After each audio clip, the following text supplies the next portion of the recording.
السلام عليكم ورحمة الله وبركاته. ازيكم؟ فيديو جديد وعودة جديدة، ويلا بينا نشوف الفيديو.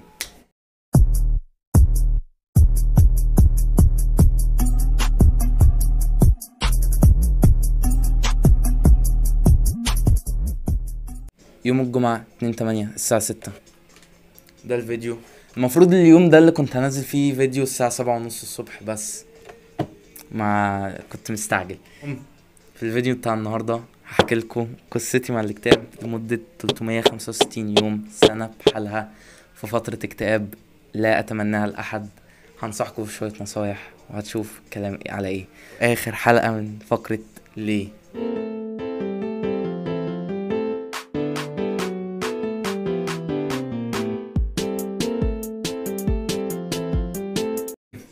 كان بقى كلامي عن ايه بقى؟ فترة الاكتئاب.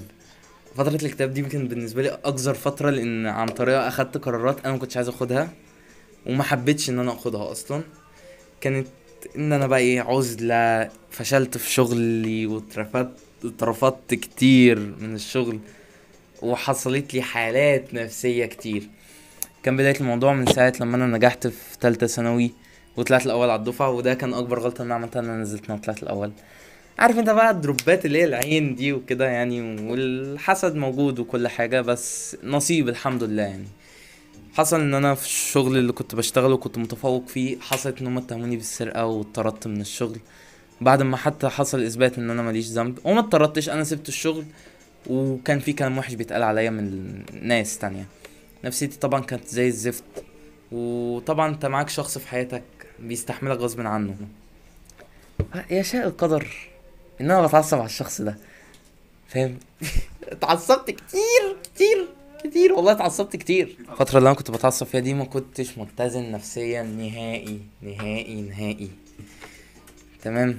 عمال اقول له ليه كل ده؟ ليه بيحصل لي كل ده؟ ومن ساعة ما نجحت ليه بجد؟ تعبان. انا ليه تعبان؟ انا صغير، انا شاب صغير، انا ليه بتعب وليه بكبر في السن؟ يعني نصيب الحمد لله. جت بقى فترة ايه، ان انا خلاص يعني انا لازم ادور على شغل، لان انا مش هقضي الاجازة قاعد. نزلت شغل في مكان، قعدت يومين ومشيت. نزلت في مكان تاني، قعدت يوم ومشيت. انا مش عارف اتزن نفسيا لحد ما استقريت في المكان الكويس اللي انا فيه دلوقتي. بس طبعا انا اتكرشت من المكان ده في فترة يعني. كنت في الفترة دي نفسيتي برضو وحشة، ان كان بيوصل كلام وحش عليا. فالشخص اللي كنت بحبه ده اتعصبت عليه بكلام لا يطاق، وكان من ضمن الكلام ده مش طايقك. قلت له مش طايقك، فاهمني؟ راحت ماشية مش طايقك مش طايقك. هشغل التراك انا. المهم يعني عشان كده سيمفر عمل تراك مش طايق.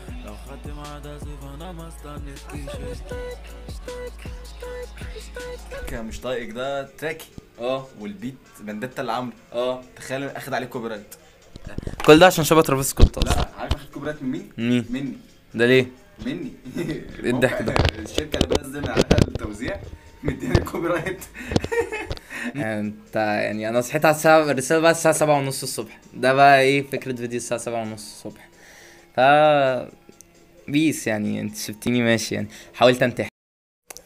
شربت سم فرين. ف brother يا تصدق ده من سنه بجد. الكلام ده بقى يوم 2/8 هيقفل سنة بالظبط. اديني لا ساعه سم الفئران. ايوه يوم 2/8. يا ساعه لما عمر برضو كلمك كنت ضارب سم الفئران، انا صح؟ ساعة لما عمر قعد يهزق فيا وعمل لي بلوك وبتاع ده، ده من سنه. وانا كنت شارب السم. ايوه والله. كأنه امبارح. والله يا ابني. دلوقتي.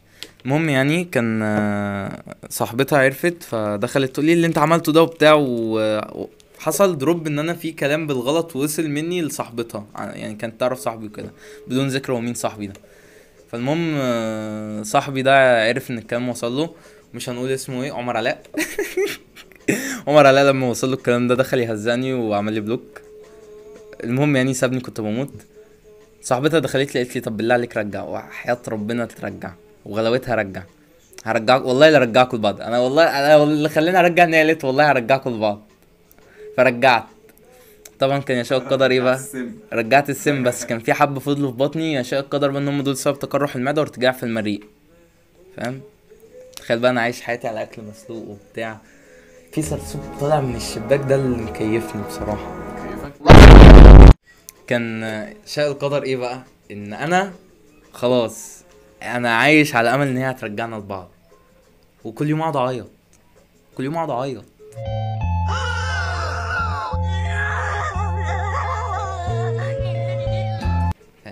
تخيل كل يوم تصحى الساعة 7:30 الصبح عشان تعيط وتنام، فاهم؟ طبعا الحزن ده والاكتئاب ده كان يشاء القدر ان هو بقى ايه، بقى السبب ان انا قلبي بيوجعني وكده، وواحدة واحدة اكتشفت ان عندي التهاب في غشاء القلب. طبعا بقى انا طردت من المكان ده، فرحت اشتغلت في مكان تاني. للاسف مشوني عشان الكلية اللي انا قدمت فيها كانت في حلوان، والكلية بتاعتي التزام مش انتساب، فكانت في حلوان. فصاحب الشغل اتكلم معايا قال لي بص انت قدام منك تشتغل شبه عمال الدليفري دول ملهمش قبض، وتبقى معتمد على التبس بتاعك من التوصيل، يا اما تعمل ايه بقى. خلي بالك يا جدعان دليفري معوش مكنه. لا يا ابني ما كانش دليفري اكل، كان دليفري قطع غيار تليفونات، مش شرط بالمكنه. المواصلات هدفعها من حسابي، جري المواصلات هدفعها من حسابي. ايه الشغله دي؟ بس فبيني وبينك ما عجبنيش الامر، قال لي خلاص يعني ان شاء الله لو انت بقيت رجعت اسكندريه مكانك محفوظ. طبعا مكاني ما اتحفظش. فالمهم يعني كان يشاء القدر بقى ايه، خلاص يعني ماشي ركزت مع الكليه، فاهم؟ الكليه دي كانت اهم حاجه بالنسبه لي، الكليه دي كانت اهم حاجه بالنسبه لي، لان اليوم اللي انا اتكرشت فيه من الشغل تقليل الاغتراب اتقبل وبقيت في اسكندريه. بس نفسي بقى من حيث لبس بتاع وصل لي ان في انترفيو في الكليه لازم تدفع الفلوس، دفعت الفلوس، طلعت الفيزا عشان ادفع الفلوس. خلاص بقى جهزت كل الدنيا، وانا يا قاتل يا مقتول في الكليه دي. كنت مربي دقني وقتها والله العظيم، اتقال لي انت لازم تحلق دقنك علشان مقابله الكليه. اقسم بالله بالمكنه الكهرباء شيل موس وشيل، كنت ماشي بجلدك عامه، حرفيا ماشي في جلدي، ماشي بالجلد اللي تحت فاهم؟ الدقن. انا ماشي دي فاضيه تمام. انت كنت حاسس بهوا انت قلت لي. يعني خلاص فاهم، كان الجو ساقع شويه وقتها. طسطوس البيبي. عملت المقابله، كلمت بلغات، ظبطت الدنيا، طالع من المقابله خلاص انا مظبوط فيها. بعدها بيومين وصل لي من صاحبي اللي في محافظه تانية اللي كان مقدم في نفس الكليه اللي انا كنت بقدم فيها ان احنا اترفضنا. انا قعدت اعيط اليوم ده. انا عارف يا ربي يا ربي في شهرين اخسر شغلي واخسرها واخسر الكليه، يعني اكتر 3 حاجات كنت بحبها خسرتهم كده في شهرين، بجد في شهرين. عادي؟ لا مش عادي. يا ريته عادي، ما ينفعش مش عادي والله ما ينفع. يعني كان يعتبر الحاجه الوحيده الحلوه اللي حصلت في شهرين ان انا رحت حفله ريد بول عن طريق محمد اشرف وببلاش، وخسر طلع من الدور 16 اول دور كده هوب. ده من الدور 16 حرفيا. فاهم. انا بقى جالي اكتئاب بعدها بقى، ممكن اجي اشرح مكانك. في الفيديو الجاي اشتغلت بقى في مكان بدون ذكر اسم صاحب المكان. كان المكان ده في مكان اسمه الشامي.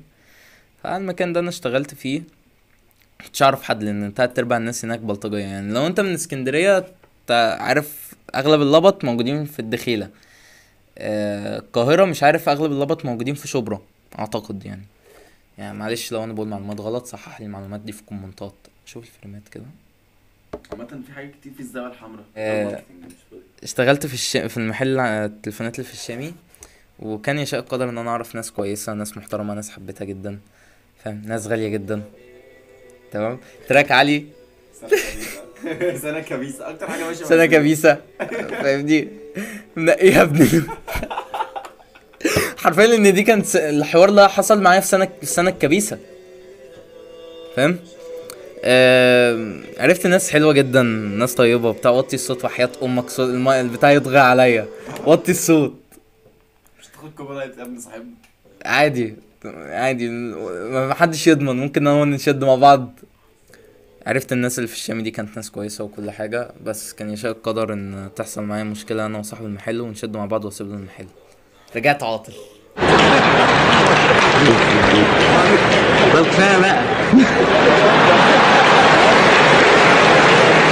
فاهم؟ في السنة دي انا حرفيا كنت واخد قرار ان انا انعزل عن اي نوع من انواع البشرية. مش اي نوع من انواع البشرية بالظبط، تحديدا عن النوع النسائي. المشاعر بردت، ايدي ثابت، رجعت كل مرة احاول بس ما بنسى اسمك. قالولي فين بس ليه ما رجعتش، تكونش كرهت ان قلبي اسمه ضميري يصحى، مش عايزه يصحى. شاوت اوت علي جانجو. علي الين. علي الين شاوت اوت. المهم في السنة دي انا قررت قرار الا وهو الانعزال عن نوع البشرية تماما. يعني عرفت ناس جديدة نورت وانا مش هتكلم، عرفت ناس اعرفها قديمة نورت وانا مش هتكلم، اللي عايز يمشي نورت انا مش هتكلم، فاهم كده فاهم. فضلت 365 يوم في الجو ده. شفت ان انا بضر نفسي، ان انا خلاص يعني انا الناس اللي كانت بتكلمني بطلت تكلمني، لوني ما بتكلمش، خسرت كل حاجة او مش كل حاجة لان انا كنت مقتنع ان دي كل حاجة. لقيت ان الشخص اللي انا كنت بحاول ان انا اصلح اموري معاه مش عايزني، فاهم، مسألة بايظة، فاهم. طب انا ليه بعافر في حاجة ملهاش 30 لازمة، او حاجة مش هتستفيد بيها، او حاجة ملها يعني المطلوب مني فيها صعب، فاهمني. دارت القصة، قعدت احاول اعمل حاجات كتير عشان اصلح الموضوع وما نفعش، ما استفدتش حاجة، لقيت نفسي بحزن نفسي اكتر.